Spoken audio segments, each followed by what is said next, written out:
Need high-quality video to promote your event, business, or band?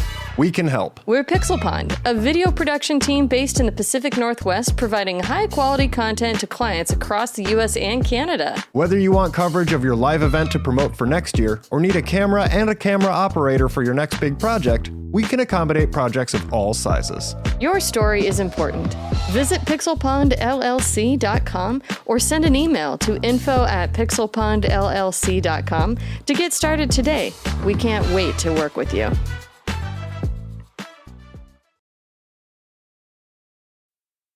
Coming up on Gamers Week podcast. Switchmas Day is finally here, but some unlucky Switch 2 recipients have had a nasty surprise. Reports surfaced of GameStop stores carelessly stapling receipts right to the console's packaging and into its screens. Who in their right mind thought that this was a great idea? Just go, receipt, receipt, receipt. Or was it just somebody who had just a shitty day? Corporate comes down and says, hey, you didn't sell enough of the Game Informer magazine subscriptions or the pro subscriptions that we need, so we're going to dock your pay or yada, yada, yada. He's like, oh, yeah? You, you're cool. GoldenEye says, I heard they ran out of staples and started using finishing nails. That with the hammer and the Mr. Miyagi technique, the t-t-t, bam.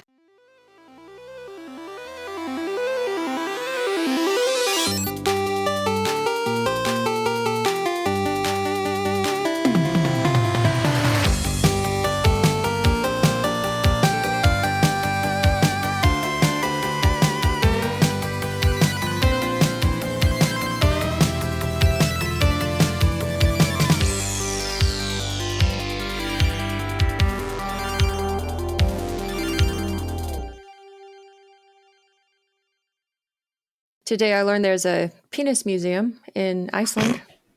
Is it a small museum? I get the joke. But also I had to wonder, like, if you're an employee at the penis museum, do you have to sign something that says that you won't misuse the exhibits? Misuse. I like that. It's like quote unquote Misuse the exhibits. We lost another one. Well, we're live. I guess we're going with it. Yeah, I guess we're going with it. All right. Insanity says, better be revealing them calves, Ryan. That's why the viewers are here. For the calves? It's not for us. It's for the calves. If that is really the case, oh my God, that is such an ego boost. Well, and then you are missing a golden opportunity with your OnlyFans. Would just be only calves. Oh, only calves. Mer.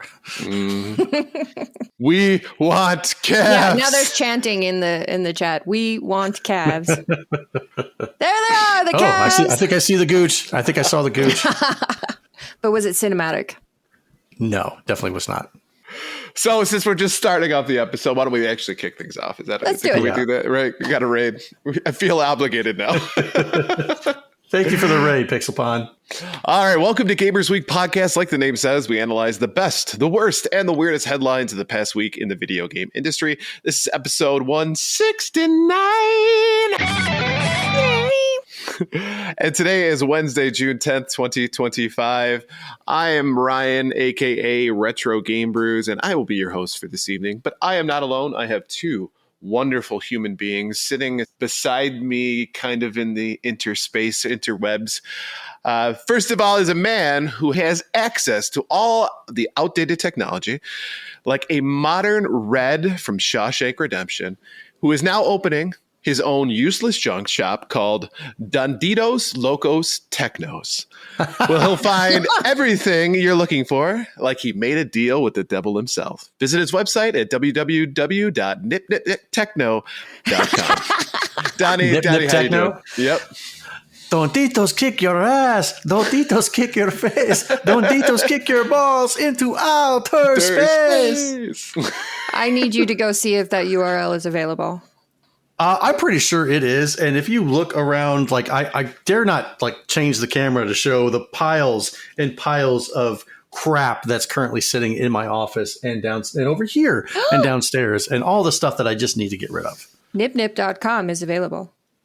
Nipnip.com is available, but nip I just put a picture of me in the tassels. Like, hey, That would be the landing page. That's all you need. and you click on each nipple to go to a different directory. Homepage, contact us. All right. Next up is a woman who has, up until this point, been under the radar for her absolute obsession with this type of Japanese anime that I have been falsely accused of watching for years from the hosts and viewers of the show. And tonight we plan to rectify that. Blue, how you doing today? I don't deny it, just nobody's ever asked. It rhymes with Bente. I mean, you're the one who's buying the games. I'm just watching the stuff. I haven't actually purchased anything. See, I'm the opposite. I'm not watching the stuff, but I'm just buying the games because they're funny. Okay. We'll let the chat decide which is more incriminating. We're like the Wonder Twins, though. If you put them together, we're like one full hentai. One full pervert. Like, I couldn't believe it actually showed up on my Steam thing. And I have done no searching of any kind whatsoever. It's like, there's the title. And I'm just like, that probably seems like something Ryan would play. And I click on it, and there are all the images. And I'm just like, okay, well, that's gonna screw up my algorithm here. Yeah. Of course, I think your algorithm was already screwed up because it said middle-aged male. Yes. Of course. Yeah. I'm typecast, stereotyped there. Unfairly. Yeah. That must very be awful unfairly. for you. All right. So want to start your own podcast? Maybe a paranormal speed dating podcast? Well, you'll need a place to host your show. Buzzsprout has a user-friendly interface, great analytics, and resources to help you grow your audience. Use the link in the description and get a $20 credit when you sign up for a paid plan. So why don't we go ahead and jump into our reviews, reactions, and requests. First up from Gaming and Games, I too am really excited about Lumines Arise. The PSP original was the last game that Mrs. Gaines would play. Lumines. I don't think that was one of the choices that we pronounced it as last week. Lumines? Luminous? Luminous, which is like Lumines. But Lumines. I like Lumines. That's a new one. New Dad Gaming, a cinematic gooch shot would have given us Gerald's coin purse in full view. We got robbed. Well played, sir. Toss a coin to your Witcher. Well played. Yeah, right. Can we get in there? And last but not least, Knox7 says, as long as the gooch shot isn't half-assed. Well done, Knox.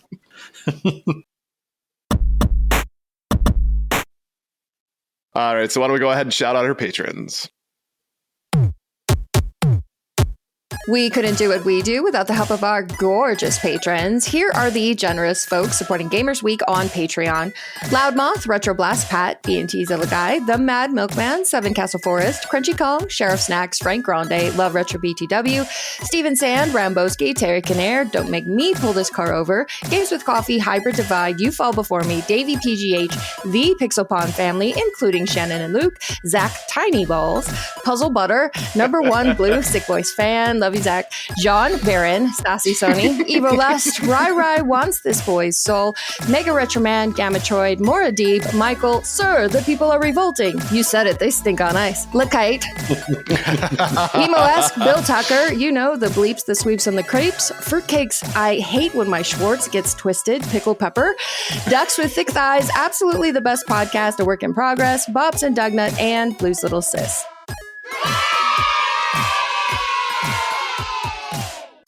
If you like what you hear today, and we really hope you do, please consider joining us on Patreon. Your support helps cover the cost of producing the show, as well as other cool stuff we'll be doing, like prizes and giveaways. You'll also gain access to our bi-weekly patron-only bonus cast called Gamers Week Uncut, Patrons with Benefits. Visit patreon.com/gamersweek or follow the link in the show notes to learn more. Fantastic. So we're becoming a Mel Brooks themed. Yes, and I don't hate it. I don't hate it either. I think it's fantastic. Somebody's going to have to go back. We're going to need a load of dimes. All right. So why don't we jump into our headlines? Probably not going to hear a lot from Blazing Saddles, but this headline segment is proudly sponsored by Absolutely the Best Podcast, a work in progress. Each episode, George and Zach discuss and rank all the best things, starting with deep dives into every movie in the Marvel Cinematic Universe. This week, they've got a trivia question for us. What Commodore 64 game is Fred Savage's character playing in the opening scene of The Princess Bride? Visit them at absolutelythebest.net or follow the link in the show notes. See, I tried to think of this because I didn't want to look it up because that's cheating. I don't want to do that. But I was thinking, I couldn't remember him playing a Commodore 64 game. Like the only one that I remember was the movie Big, where he is like, melt the ice wizard, and it says melt it with what? Yeah. I cannot for the life of me remember this part of the movie. And I've seen that movie thousands of times, it seems like. Yeah. It's the very, very beginning. It's on the screen for about 2 seconds. And you hear like generalized bleep bloops because child playing game. And then the mother comes in and checks his fever and the movie goes on. You would think that with it being a 1987 movie, should he have been playing a Nintendo? No, it said, well, I mean, yeah, at that time, especially. Yeah. But when was the movie shot? Even then, Probably. it would be 86, so 85 would have coming out was when the Nintendo came out. So Yeah. I mean, if they were able to get one or even thought about it. Nintendo wasn't a big thing then, right away. You're not wrong. I just don't know the library of the Commodore 64 that well. Would you like a hint? Sure. This is not a softball question. Baseball? Tommy Lasorda's All-Star Baseball. You're both in the right zip code. But I'm gonna need something specific. I'll be honest, I don't remember him playing a video game. I do remember, however, vividly that there's a Leech Masters of the Universe figure and Grizzlor and a half bag of Cheetos. I do remember that, but I don't remember him playing a video game. Give up? I do give up, yeah. Yeah. The answer is redacted. A baseball game, right? Mm-hmm. Okay. Glad we clarified that. Redacted. I think also came out there was a version for the Sega Genesis, if I'm not mistaken. I got nothing there. Yeah, I really didn't pay attention much, especially baseball games. No way. Yeah, all early baseball games look exactly the same. Exactly, yep. All right, so with this week's headline, it is early June, which means it's time for a ton of video game events. Rising from the ashes of E3, Geoff Keighley's Summer Game Fest is now the premium gaming event of the year. Unlike the show it replaced, Summer Games Fest is an egalitarian affair, spotlighting games from AAA developers and small indies across a diverse set of live streams. Summer Games Fest 2025 included 15 individual events running from June 3rd to 9th, and here are the biggest announcements from not E3 week. So first up, perhaps the biggest of all, Resident Evil Requiem is said to be a tonal shift compared to the last game, Resident Evil Village. Here's hoping it reinvigorates the series in the same way Resident Evil 7 did, following the disappointing 6. We also heard from Sega studio Ryogai You were right there. Yep. About Project Sensory, which seems to be a 1943 take on the Yakuza series. It's now called Stranger Than Heaven, and there's literally a jazzy new trailer for your consideration. Techland has not only given us a new look at Dying Light, the Beast, but it has confirmed that it will be out on August 22nd, 2025. Dying Light, the Beast is a standalone story that puts players back in the shoes of Kyle Crane following his absence in the 2022 sequel. Wu-Tang, Rise of the Deceiver, meshes Afro, surrealism, and anime, and will feature a soundtrack filled with both classic Wu-Tang songs and new music from DJ Just Blaze. Embark Studios stopped by Summer Game Fest to announce that Arc Raiders will officially be released on October 30th, 2025 on PC, PS5, and Xbox Series X and S. More details on everything included in its full release will be revealed closer to launch. Brian Lee O'Malley is back working on a brand new Scott Pilgrim video game called Scott Pilgrim EX. This is a co-op brawler that maintains that classic look fans know and love, and it's coming to PC via Steam, Nintendo Switch, PlayStation 5, and Xbox Series X and S at an unspecified point in the future. Square Enix has officially revealed Killer In, a new team-based social deduction game that sees players dropped into a big mansion together. It's not quite a pleasant party, however, as the Wolves team must murder all of the lambs. The twist is that the lambs don't know who their teammates are and need to discover who is trying to murder them and who is their friend. Wildgate, the space shooter from former Blizzard-led studio Moonshot Games, landed a release date of July 22nd, 2025. It's a promising announcement as the team works towards a smooth landing, but you don't have to wait too long to play it for yourself. Along with the release date reveal, Moonshot announced that eager sci-fi fans can go hands-on with an open beta starting Monday, June 9th. It's a cross-platform test available to all for free until June 16th. Light Studio, the developer behind the wonderful LEGO Builder's Journey, has announced it's back with LEGO Voyages, a new two-player co-op adventure with a split fiction-style friend pass.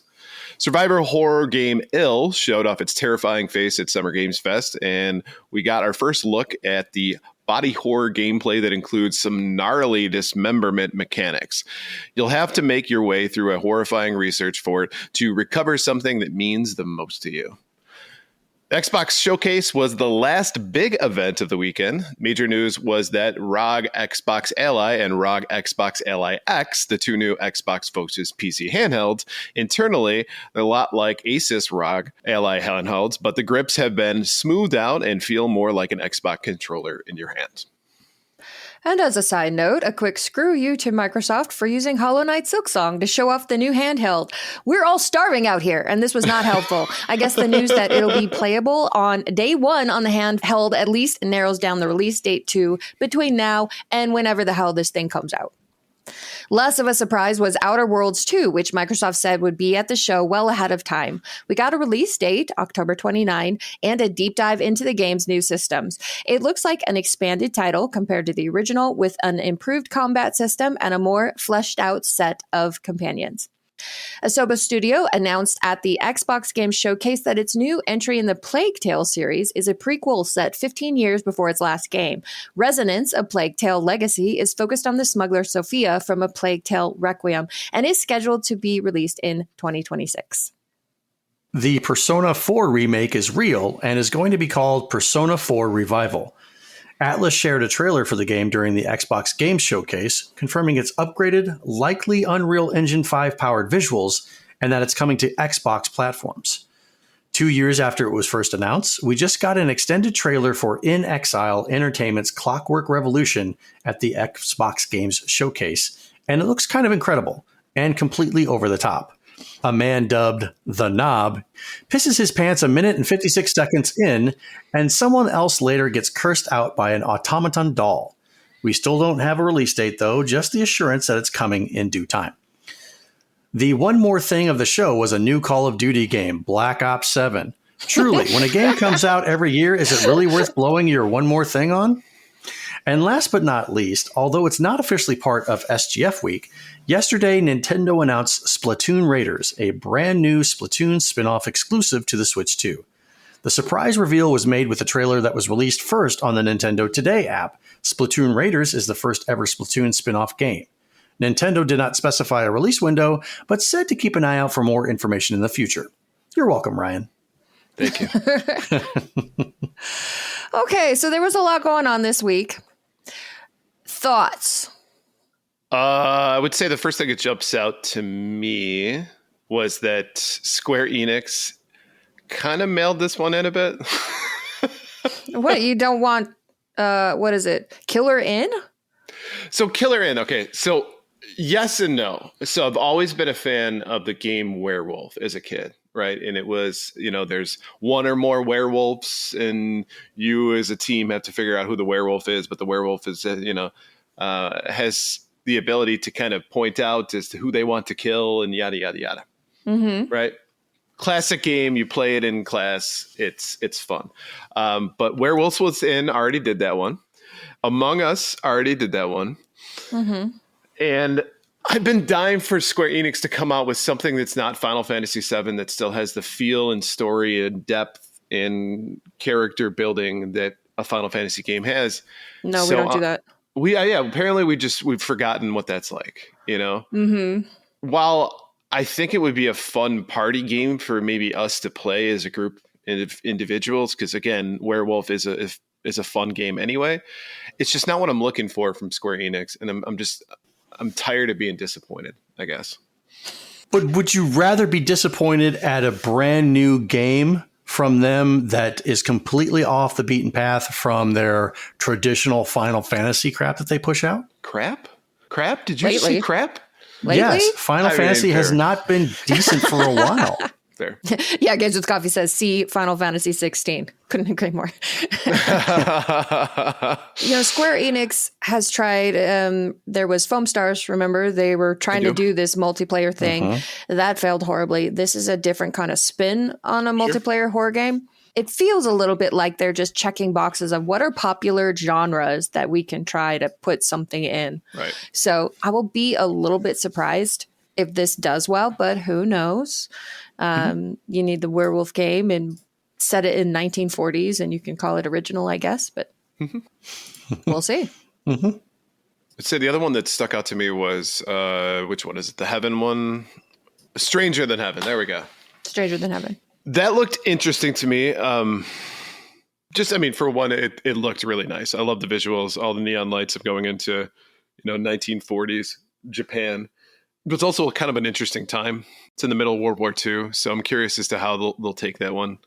I'm not like a huge Yakuza fan, but the fact that it's that time frame definitely piques my interest. It's not one that I think I'm going to jump out and buy right away, but I will definitely kind of keep my ear out for it to see how it goes. Because I know Yakuza fans are not afraid to tell you whether or not they like a version of a game or not. So. Fair. What about you, Donnie? What stuck out to you? What was the one? I think it was Ill. Ill. Yes. That looks so cool. So good. Creepy one with the little baby thing at the end, just going right, and the player character goes up and kicks it. Yeah. That was a little freaking creepy.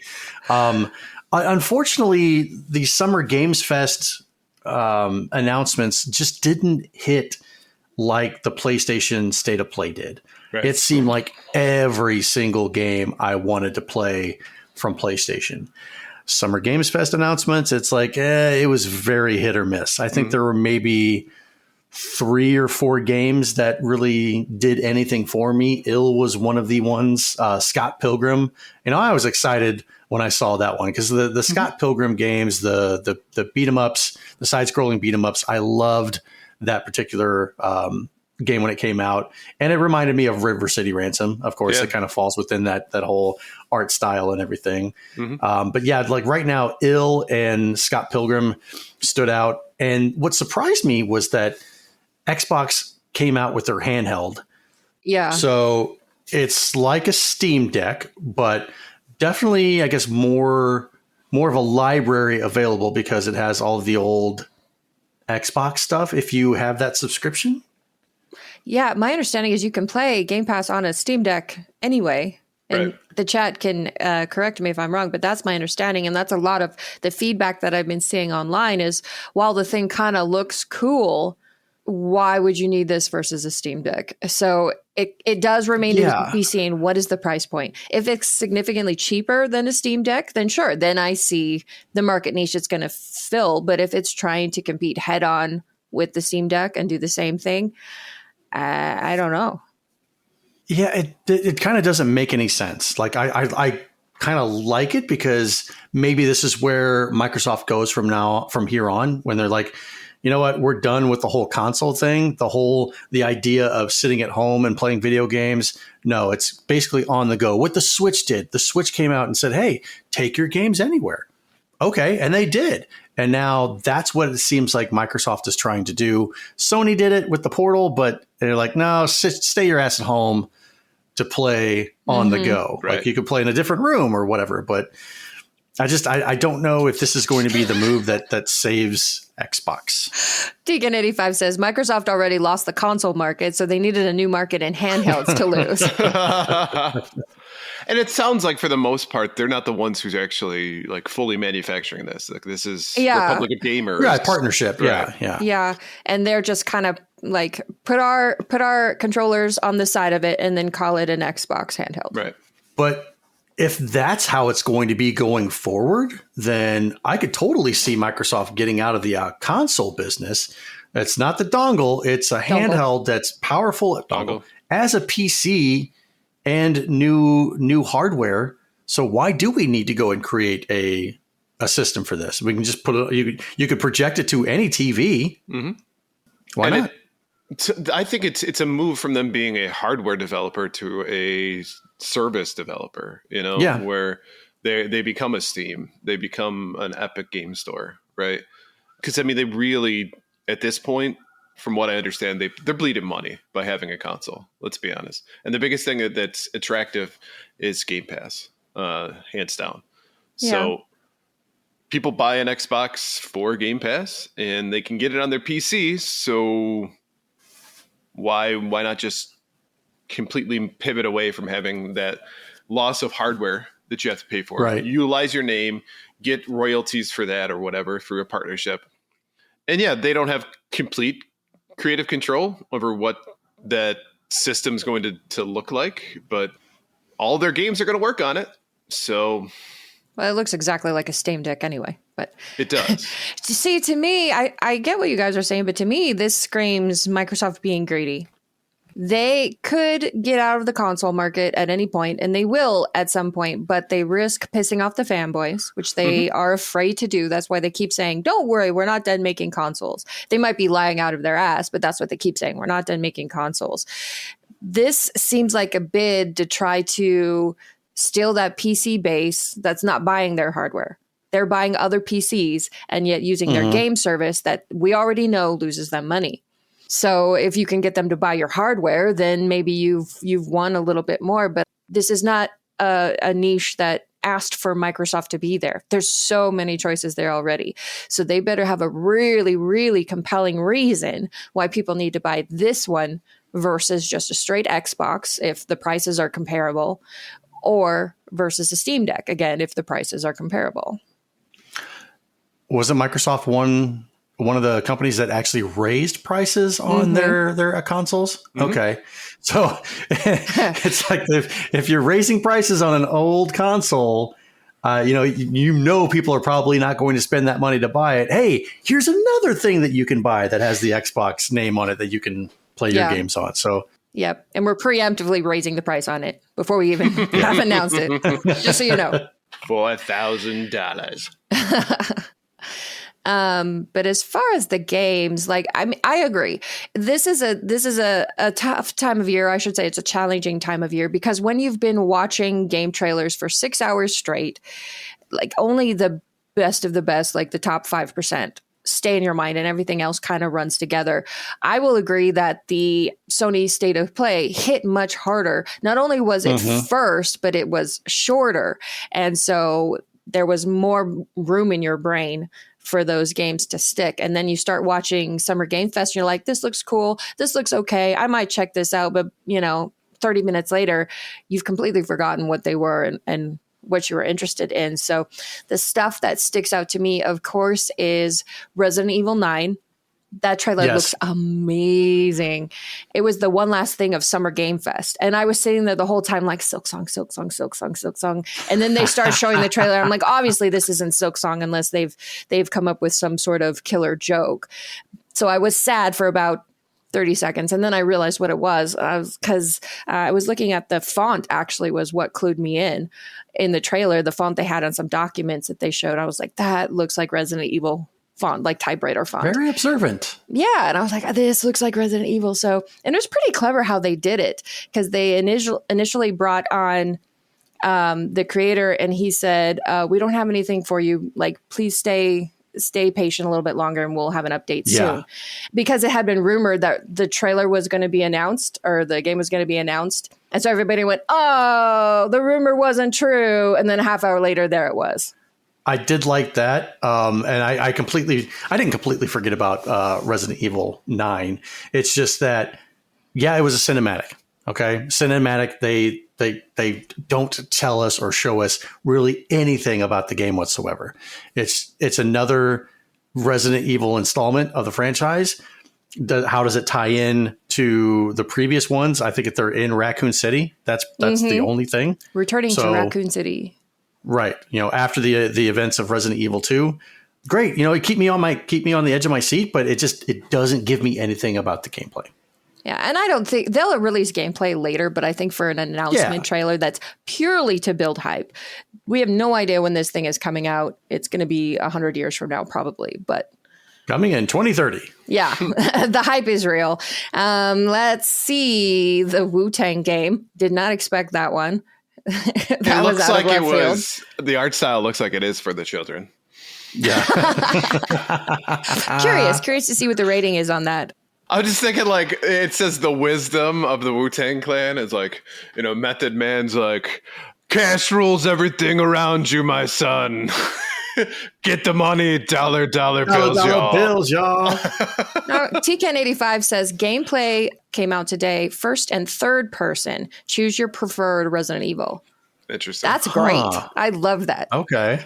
Tank controls? Throwback? No. Nobody in their right mind besides you would choose that voluntarily. Exactly. Yeah.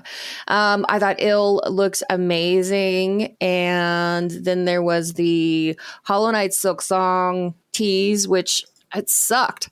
And then it was so nice, I guess, because everybody is tagging me online like, Blue, they showed Silk Song. I'm like, yeah, but they didn't give a release date. They just said sometime this year. But I think Xbox said that 2 years ago. Right. They said this will be out within the next year, and then they straight up lied to our faces. So I'm really hoping that it's going to release this year, but I'm not going to believe it until I see it. Right. Clockwork Revolution looks really cool. It's a first-person shooter, so I won't play it, but I think it looks interesting, and I am looking forward to seeing some streams of that. Yeah, I love the steampunk aesthetic. I think it looks really cool. Yeah. And then the one more thing of the Xbox showcase, which was Call of Duty or Black Ops 7.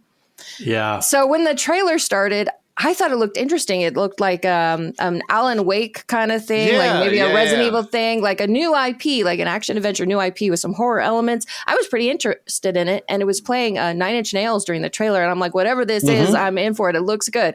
And then it showed up. It showed up at the end, Call of Duty Black Ops 7. I was like, no, it was Call of Duty the whole time. They played me. You played yourself. Yeah. So, I mean, I'm not complaining about anything we saw this week. I think there's plenty coming up that's going to be really fun to play, even if I can't remember it all. The trailers will come out later once the game's released, and we'll be like, oh, yeah, I kind of remember this. And for me, I now have to buy a Switch 2. Yep. Because I did say that if they came out with a new Splatoon game, I would buy a Switch 2. And if I remember right, I didn't specifically say Splatoon 4. I said another Splatoon game. So I've screwed myself, but I don't want to be accused of being liar game brews again. So literally, which you already always are. I know, I know. But Tuesday I was on the phone calling every place that possibly could sell one in New York to see if I could get one before I came home. But unfortunately to no avail. Excuse me, do you have any Switch 2s? That's exactly what it sounded like. Read the sign, dude. Yep, exactly. I'm on the phone. Sanity says Team Cherry is like that girl you fell in love with that just leaves you on read. Does that make it better to laugh about it? Does it make it worse? I don't know. Like, I'm dead inside, kind of. Nice. I feel like I'm dead inside, and then every time I don't get what I want, then the wound is reopened. And turns out it still hurts. It makes me sad. Right. Feel terrible for me. All right. So taking a look at our next headline, Switchmas Day is finally here, but some unlucky Switch 2 recipients have had a nasty surprise when unwrapping their present from Mia Moho Claus. Thank you. Good job with that. Good job. Yep. Reports surfaced of GameStop stores carelessly stapling receipts right to the console's packaging and into its screens. Anyone that already purchased a Switch 2 might have noticed how neatly Nintendo squeezed the thing into its relatively small box in order to achieve the compact footprint the company has settled on. On a packaging configuration that places the slimline console right at the top of the pile, up against the cardboard surrounding, with just a thin sleeve to protect it from scratches. In most cases, it's a perfectly fine approach, but not when retailers' careless and improper use of a staple gun is factored in. These incidents were isolated to one store, GameStop has now said, and the replacement consoles have been offered to those affected. And in what is probably the company's first clever move of this decade, it tweeted that staplers have been confiscated, along with a gif of Milton from the movie Office Space clinging to his precious red swing line stapler. Like this? I've told, yes, there it is. It's my stapler. I prefer the swing line. They gave me the Bostonian, but I don't. That's why I had to get this one. No salt on the margarita. You would think, or at least I would think, that with the way collectors are now and how anal retentive they are when it comes to the condition of the stuff that they're buying, who in their right mind thought that this was a great idea? Just go receipt, receipt, receipt. Or was it just somebody who had just a shitty day? Corporate comes down and says, hey, you didn't sell enough of the Game Informer magazine subscriptions or the pro subscriptions that we need, so we're going to dock your pay, or yada, yada, yada. He's like, oh, yeah? You, you're cool. GoldenEye says, I heard they ran out of staples and started using finishing nails. That with the hammer and the Mr. Miyagi technique, the bam. Well, we already know that GameStop has a disdain for boxes of any kind whatsoever. Fair, right? fair. Right? Anytime you get a new game from them, it's opened already, and it's not really a new game because the seal's broken. So, yeah, they don't give a shit about that stuff, clearly. Yeah. Of course. If there's one way that GameStop could prove without a doubt to its customer base that it has no idea what it's doing, it was this way, or by using tape. Or just don't ruin the box. That's not a hard concept, and that's something that GameStop should be able to understand. But as you pointed out, they really don't give a f***. And it seems to me like this was something that was done like way in advance. Like, we're going to prep for this. We're going to have these this midnight launch go perfectly smoothly up ahead of time. Everything is already just get them out the door, and just nobody thought twice. And when I got my Switch 2, because I was reading these early and then my Switch 2 arrived like in the afternoon, opened it up. And they weren't kidding. Like, it is packaged with the screen right up against the lid, the front lid of the box. And I can completely see how it wouldn't be that hard to just staple right into the screen. I feel bad for the kid that's getting paid minimum wage that probably works there and was told by their manager to do that. And then all of a sudden it becomes the whose fault is this moment. Yeah. Just take the stapler and put it in the locker of the coworker you hate. Yeah. Yeah. But they offered... It was him. They offered replacements, and I kind of wonder, could they even get replacements? Because you know that they sold out everything they had. Oh, yeah, for sure. I would hope they would get a replacement and then some kind of credit towards the store, right? Because you're right, there was no way that they were going to get it that day. You need a store credit so you can go buy some pre-opened new games. It's a service that they're performing. You don't have to open it yourself when you get home. We'll give you a free subscription to Game Informer, and you'll be a power-up player for the rest of the year. A 1 month subscription. 1 month, that's all you get. This kind of concerns me from Nintendo's standpoint as to what they're kind of cramming everything into that small box. Like, just opt for the slightly bigger box so that everything fits in there nice and perfectly. This whole Switch 2 launch has just kind of rubbed me the wrong way with Nintendo. And this, with them trying to cram everything into such a tiny box, it just doesn't help their cause.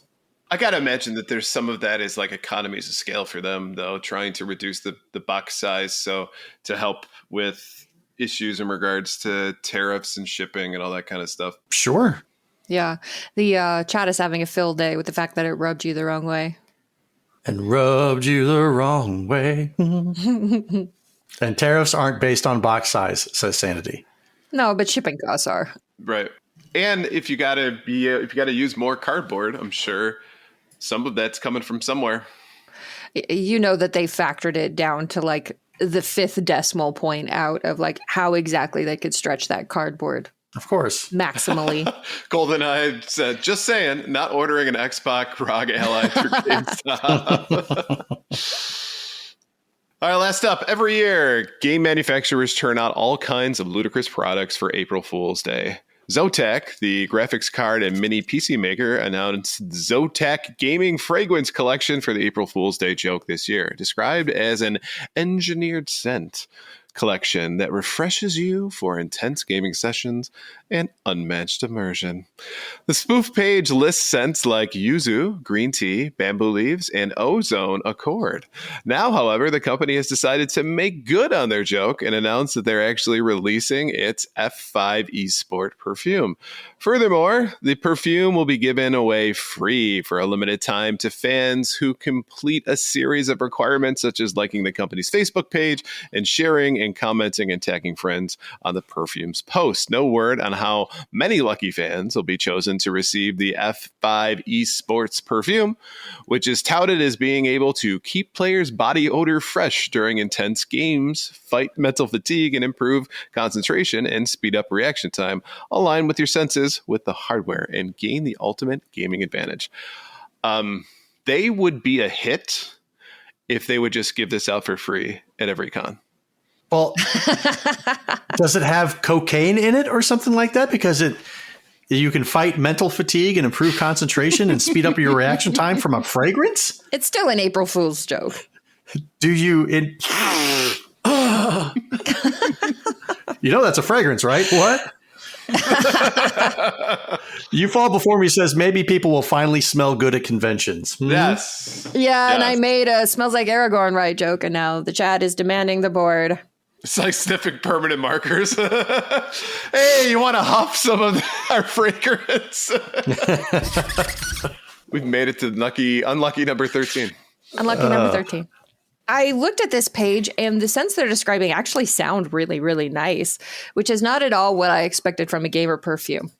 No. To be honest. Like, if you think about, the chat is even mentioning some of the scents that you expect to be associated with gamers, like Cheeto Dust and Mountain Dew and BO, which we can leave that part out, but stale pizza, I don't know, Mom's Basement, a little bit of musty mold or something. Mom's Basement. I do not want to know what that even smells like. Like Cheeto Dust and Mountain Dew and BO. Yeah. And stuff stuck in the shag carpet. Ooh, stuff. Yeah, I'm not going to detail. I'm just going to say we don't need details. Exactly what I'm talking about. Yeah, on the stuff from the Hentai games. Mom's a big fan. Yeah. Yes. So, I mean, obviously, this is going to be a small release. I think that this will end up being a collector's item, though. This would be like, the Taco Bell Xbox and all that stuff, or people are hawking it on eBay for $1,000 or something like that, right? You Fall Before Me says, give stuffed crust a whole new meaning. Nope. Well played, sir. Donnie has that look on his face he usually has before he shuts off his headphones to regain composure. What does ozone accord smell like? Well, ozone, right? So anytime you've had burning electronics, that smell. Ah, okay. Yep. Gotcha. It's a scent that you just want around you all the time, right? Right. The scent of toxicity. I mean... All right, goth girl. I was just gonna say, especially if you play online games, the Warzone boys, they're comfortable. They love the toxicity. WZB. Games with Coffee says, so you smell like a Radio Shack then? Pretty much, yes. And I'm fairly certain that we don't have to explain what a Radio Shack is, thankfully, because our people who listen to our show, according to Spotify, know what a Radio Shack is just based on their age. For any newcomers. If you don't know what the Radio Shack is, then you're probably lost. We apologize. Yeah, just Google it. You're just going to have to trust us, though, that it smells like that. It's like a Blockbuster. Yeah. Everybody knows what a Blockbuster smells like. Everybody knows what a Radio Shack smells like. We're actually I was having that discussion with my dad about certain places and certain smells. Like every time I go into like a Goodwill, there's a certain smell. Every time we go into McDonald's, there's a certain smell. So that's interesting. The Subway smell as well. Yeah. I would say in Canada, a Canadian Tire has a certain smell. That would be an interesting like perfume line, or maybe it would work better as candles, but like smells that you know, but you don't know you know. Right.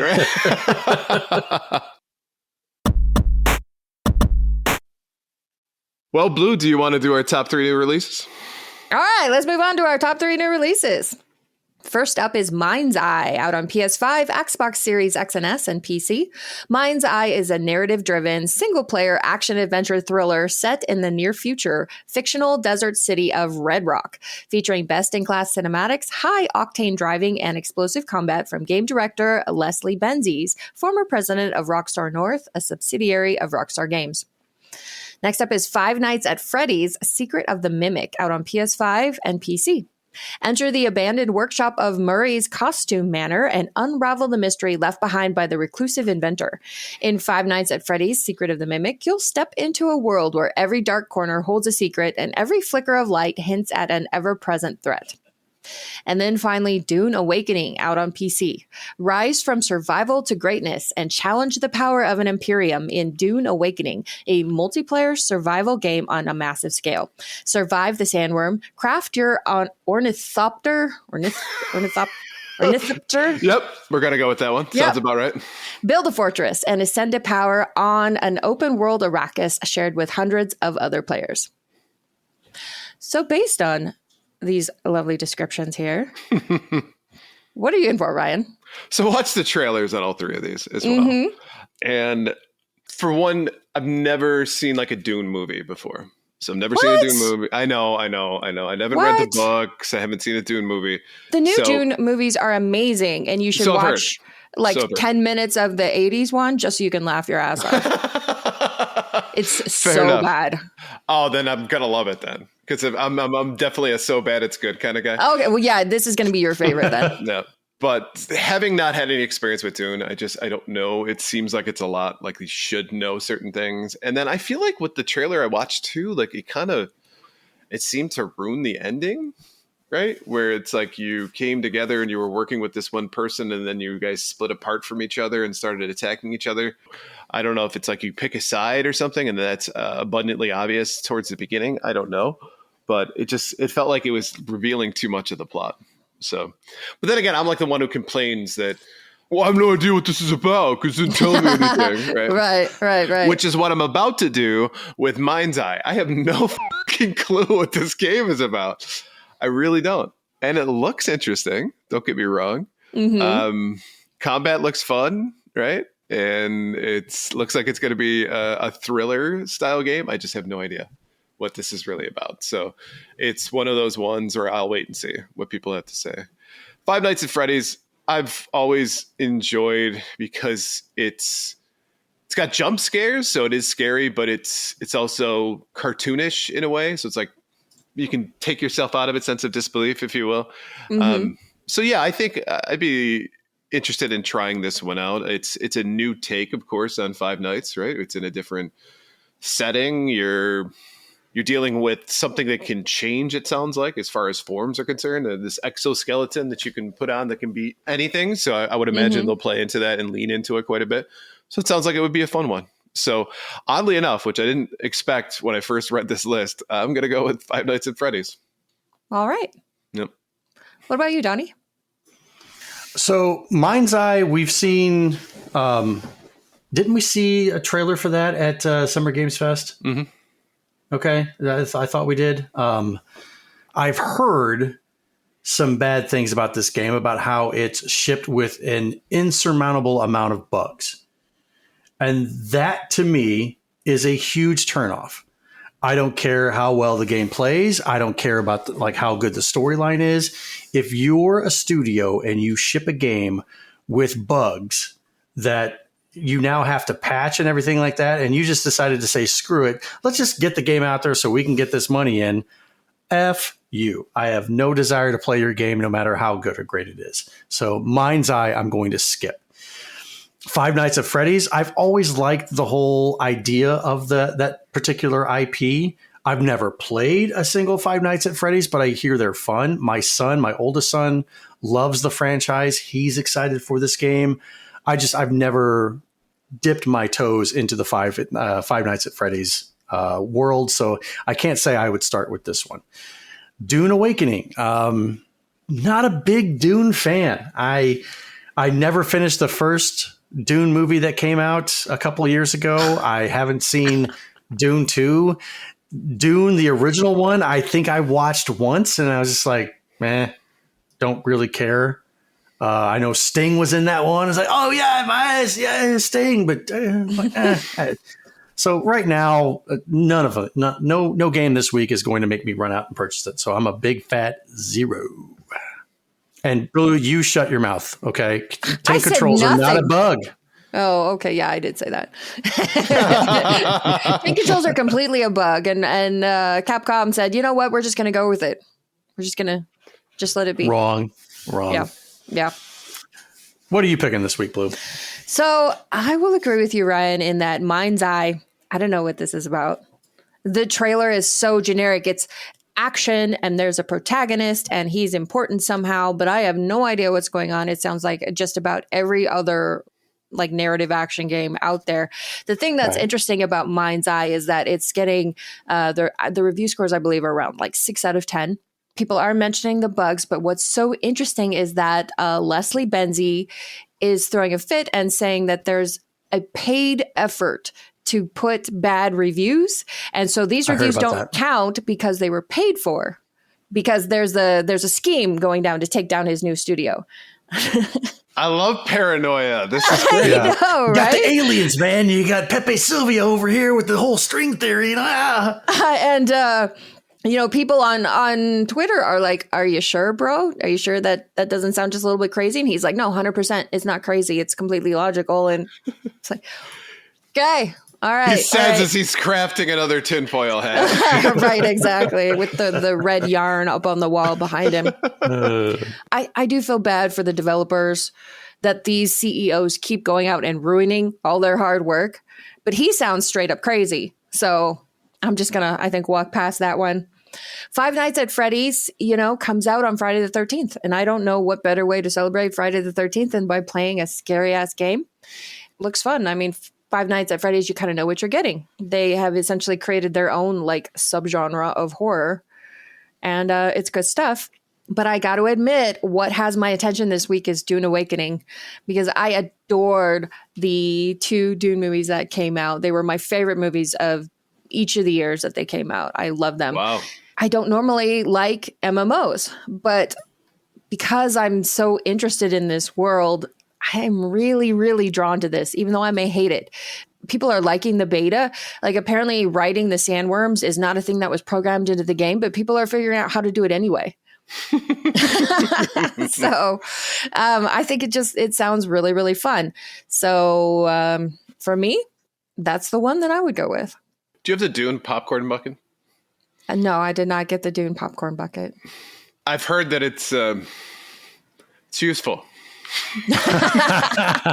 With the right amount of butter? Mm-hmm. Cannot confirm that. Is there an Anakin crossover in Dune? I hope not. No? Is there a Beetlejuice crossover? Right, with the same words. That I would allow. I know I hate them. I hate them myself.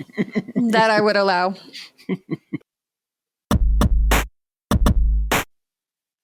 All right, so before we move on, let's take a quick break to talk about our sponsor. This segment is proudly sponsored by the Retro Game Club podcast. It's a fantastic, family-friendly retro gaming podcast, and in each episode, Rob and Hugh, Oh, it's been a long time. I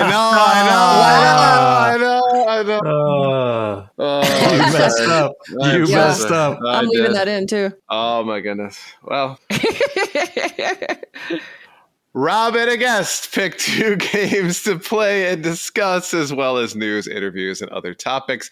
This week, they want to know, what is your contrary opinion about a famous or infamous retro game or console? Send your answers to email at retrogameclub.net or follow the link in the show notes.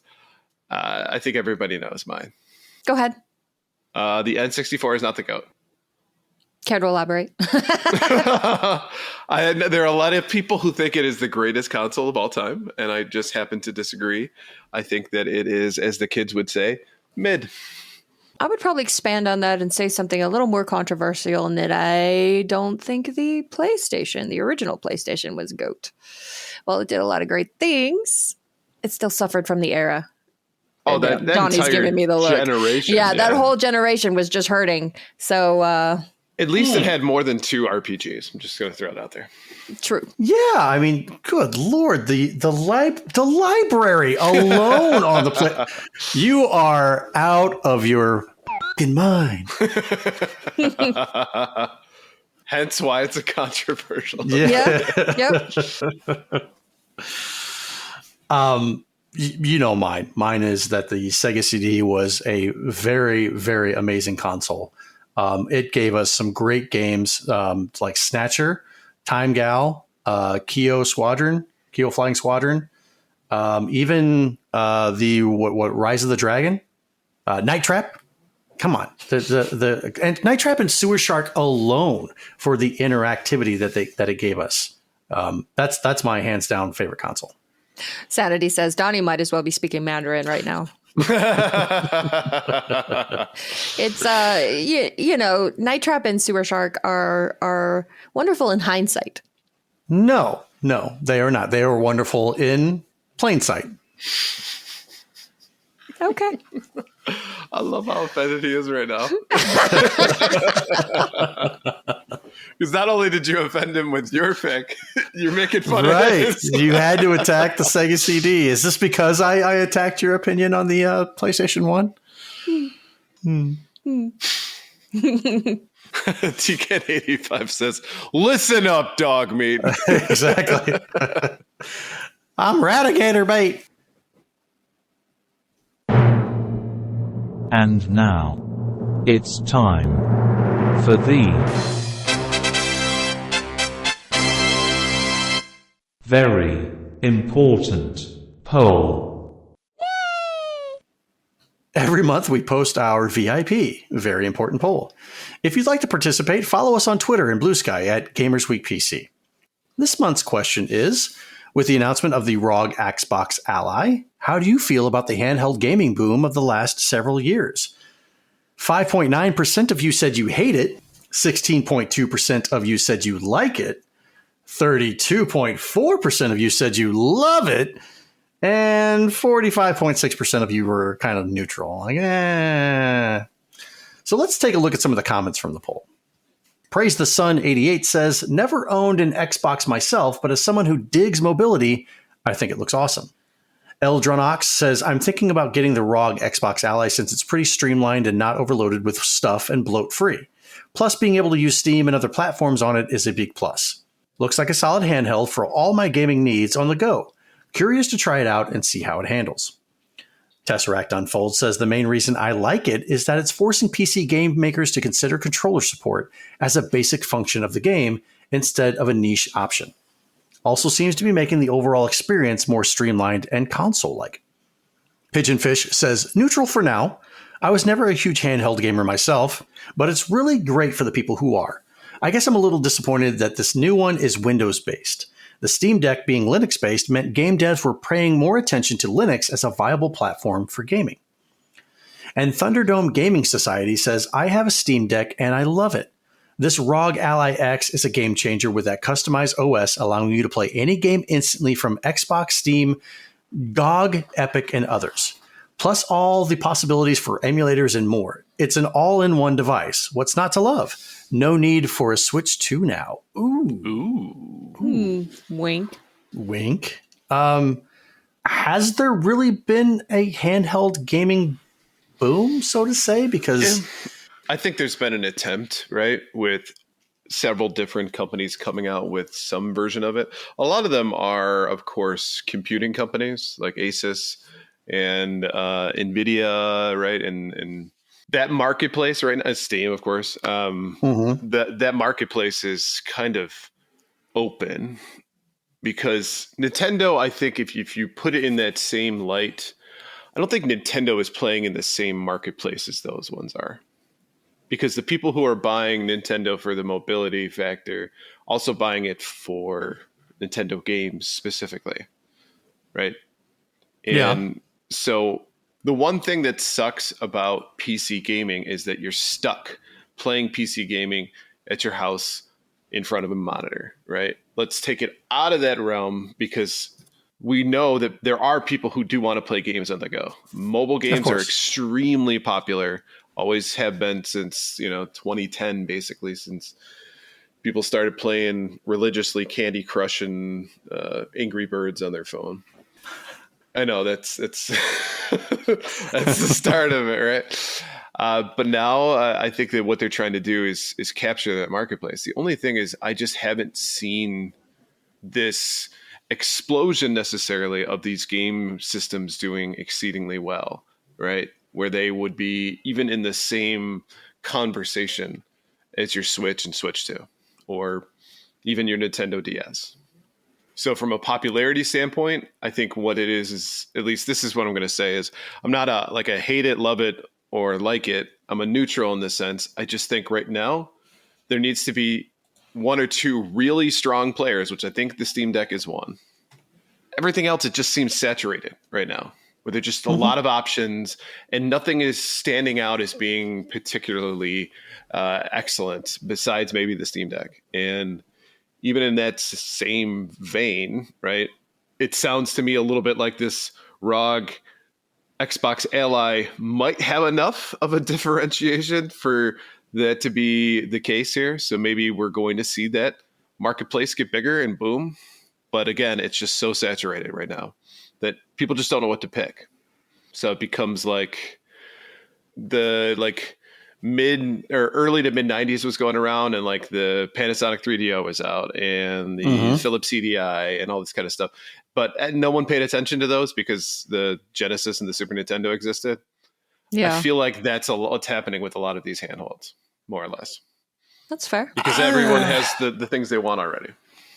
I can't agree with you on the fact that you say that nobody paid attention to them, because I think a lot of people paid attention to them because they wanted something different than the than the Sega Genesis and the Super Nintendo. They wanted that different level of gameplay, and those systems started to bring the people that. Now, granted, the launch of the 3DO, like I talked about on the last episode, it was a complete show. So because of the fact that they only had like one game at the time of launch, it put a bad taste in people's mouths. So they didn't get a chance to really, have that as the game changer console. And of course, the PlayStation comes out 2 years later than that, and that's what everybody was like, oh yeah, this is the next level of gaming. It's going to, it looks like crap. I will agree with you. It looks like crap, but this is the next level of gaming. I mean, it's not a perfect analogy, I will say, in that sense, but I think that it's how it felt at the time. Yeah. Where I think the average person was just still paying attention to it. Because again, too, those things were expensive. And the Steam Deck, how expensive is that? $600. Yeah, $600. So it's as much of a console, if not, a little bit more than what you were looking to spend. What happens to the Steam Deck or this Xbox, this ROG Xbox Ally?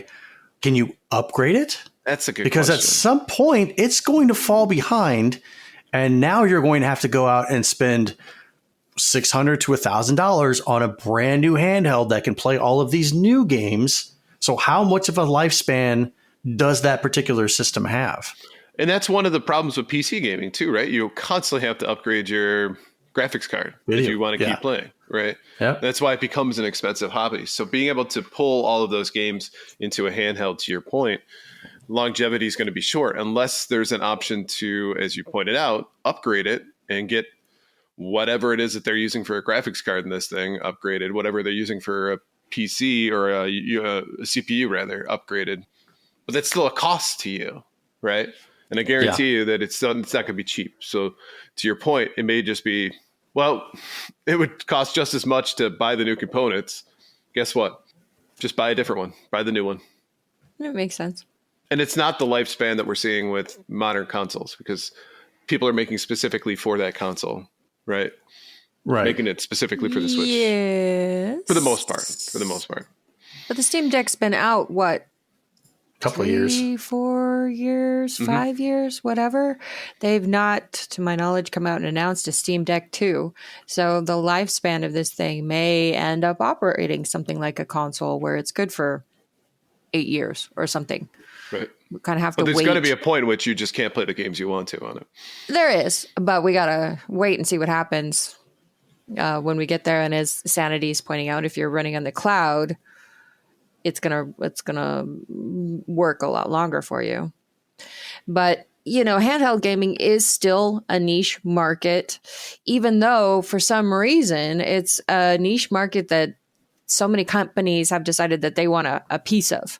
Because you've got all the Steam Deck likes that are out there. Then PlayStation decided they wanted to do their Portal. You've got Xbox doing their thing. You also have the more retro handhelds like the Analog Pocket, gazillions of those. You got the Playdate, more like that. So there has got to be money to be made here with these things, even if the majority of people say, Matt, I don't really care about it. It's not for me. But if there wasn't money to be made, these companies wouldn't be doing it. And I, for one, I love it. I like, especially the Analog Pocket. I want to get all the varieties and all the colors. Like if money was no option, I would have every single one of those up on my shelf being displayed, especially because you can dock it to your TV and play it that way when they have multifunctionality like that. I really love them. So, and I probably would have a Steam Deck or this ROG Ally thing if I had that much extra money to spare. But like, as they're saying in the chat, the cheapest version is $400, which is still it's a pretty penny. And, for that, I'll probably get a Switch too, which I did. So then I can play Mario Kart. And I think Nintendo is still proving that the mobile gaming platform, or when I say mobile, let me rephrase them, the handheld gaming platform. Sorry, I did not mean to taint it. Handheld gaming platforms are still viable. Still, people still want them. I mean, they've been running the game, and everyone has tried their hand at it. It seems like, and nobody's gotten it really right, except for maybe PlayStation. With like the PlayStation Vita and PSP were popular enough, but apparently not popular enough for them to come out with a new one. So to keep going. So there's definitely a marketplace for that, but I agree that I don't think it's obviously going to do as well as your typical PC or console market has done. Yeah. Especially since the majority of people who play PC games want that big monitor, right? Yep. They want that big action sequence and those speakers to just blow your shirt off and everything like that. And only one? Play that on. Only one monitor? It's curved. Yeah, it's curved. Yeah. I mean, I've got 2 monitors and everything like that. I used to have 3, but they want that big ass curved monitor that's like about this and provides that immersive experience when they're playing a game, not just to be siloed, craned, looking at a screen like, oh my God, my neck. Like, but not everybody has old man eyes and necks either. That's true. Sanity, only 2 monitors? But that's none of my business. Ultra-wide monitors are great, but have you tried just using a 40-inch TV for your PC monitor? Yes, I have. I did that a while ago when something happened with my monitor, and I actually had to hook it up to my LCD in the living room. And man, I was like, I'm not going back to like a regular monitor. There's no way in hell. 85-inch TV. Brian can see like our individual pores. Yep. Our faces are all right there. So when Donnie gets up and walks away. Ooh, yeah. You get to see all the hairs on the legs. Just imagine how that cinematic gooch shot will look. Yes. This is why Blue is so strict on her skincare routine. You have no idea. All right. Well, thank you for listening to episode 169 of Gamers Week podcast, and a big thank you to the Retro Game Club podcast, Love Retro BTW, Pixel Pond Production Company, and absolutely the best podcast, A Work in Progress, for sponsoring this episode. Don't forget to check out their links in the show notes, and if you want to connect with Gamers Week, follow us on Twitter and Blue Sky at Gamers Week PC. Watch us right here on Twitch at twitch.tv/Gamers Week Podcast, where we will record live every Wednesday at 8:30 Central Time. Email us at gamersweekpodcast@gmail.com. Visit our merch store at gamers-week-podcast.creator-spring.com. Or if you want to do it the easy way, follow the link in the show notes. And last but not least, join us on Patreon at patreon.com/gamersweek. Finally, since you made it all the way to the end of the episode, please leave us a rating and a review to let us know how we did. We really do value your feedback. And while you're there, consider subscribing on iTunes, Spotify, or your podcast platform of choice. Now, you two may not be aware of this, but I have been playing sound clips throughout the episode. Oh, really? You guys can't hear them, but the chat can. And it hasn't been obnoxious. It hasn't been grossly misused or anything like that. Just a few, like a guitar riff right there with the 69 mention. A laugh track previously when somebody said something funny, or a little clap whenever somebody chose something. So I'm just messing around with a few things. Mm-hmm. We might see these a little bit more. I'm not sure. CDs, not. I think I would like to play around with this a little bit more. I don't know if you guys in the chat liked what you heard. Sanity said it was very flavorful, just like you. Okay. Oh, thank you. T-Canadian said, not a single fart sound. Gotta go more shock chuck. I had a fart thing lined up, and I was like, you know what? No, we're classier than that. We don't have to sink down to that level. We're definitely not. Well, maybe, but you really want to give Donnie that kind of power, because he's just going to be making fart noises whenever he disagrees with one of us, and then saying, blaming it on us. You are not wrong there. Exactly. This is too much power for him to handle. I don't know if he's responsible enough. That's what I think about Blue's take on the PS1. Yeah. So anyway, just making a wild guess.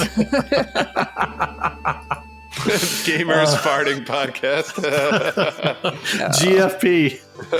Just when you thought it couldn't get any worse. Right.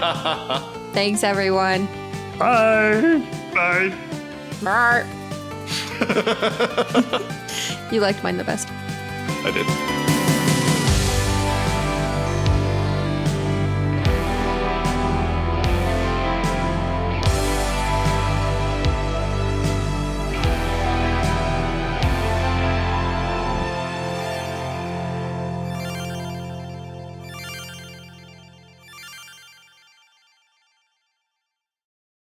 So like when you walk in, right?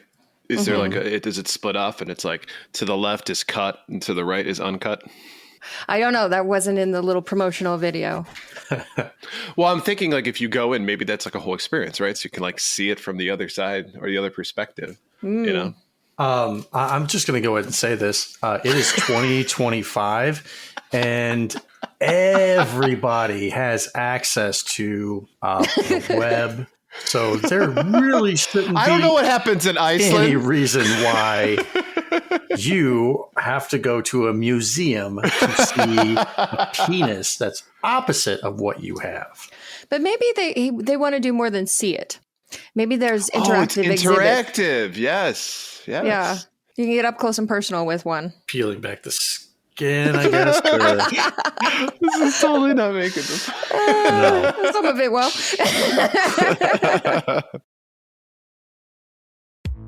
Welcome to Gamers Week Uncut. Welcome to Gamers Week Uncut. Welcome to Gamers Week Uncut, patrons with benefits. This is the unscripted, patron-only bonus cast with less editing and more dirty jokes.